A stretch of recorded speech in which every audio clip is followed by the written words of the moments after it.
আমি কিরকম ভাবে বেঁচে আছি তুই এসে দেখে যা নিখিলেশ। এই কি মানুষ জন্ম, নাকি শেষ পুরোহিতে কঙ্কালের পাশা খেলা?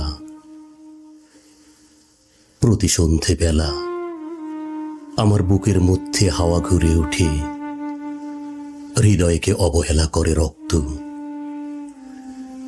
আমি মানুষের পায়ের কাছে কুকুর হয়ে বসে থাকি, তার ভেতরের কুকুরটাকে দেখব বলে।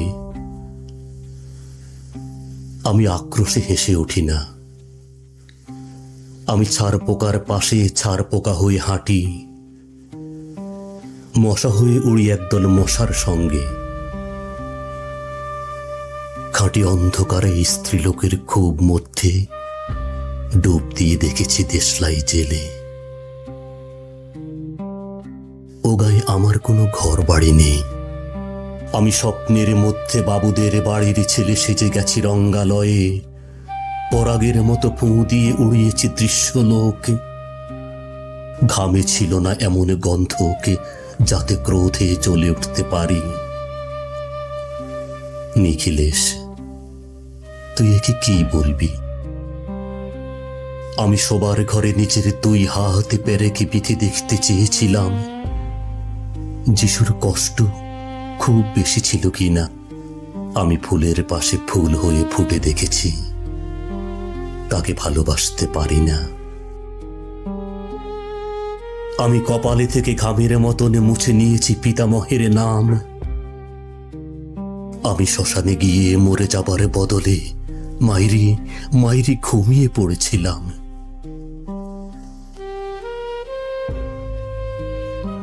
নিখিলেশ, আমি এইরকম ভাবে বেঁচে আছি। তোর সঙ্গে জীবন বদল করে কোনো লাভ হলো না আমার। একই নদীরই তরঙ্গে ছেলেবেলার মতো ডুব সাঁতার, অথবা চশমা বদলের মতো কয়েক মিনিট আলোড়ন, অথবা গভীর রাত্রে সঙ্গম নিরত দম্পতির পাশে শুয়ে পুনরায় জন্ম ভিক্ষা। কেননা সময় নেই। আমার ঘরের দেয়ালের চুন ভাঙা দাগটিও বড় প্রিয়। মৃত গাছটির পাশে উত্তরের হাওয়ায় কিছুটা মায়া লেগে আছে।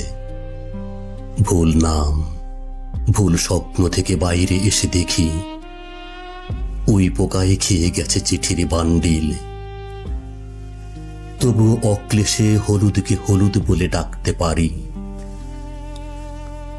আমি সর্বস্ব বন্ধক দিয়ে একবার একটি মুহূর্ত চেয়েছিলাম, একটি ব্যক্তিগত জিরো আওয়ার। ইচ্ছে ছিল না জানাবার এই বিশেষ কথাটা তোকে,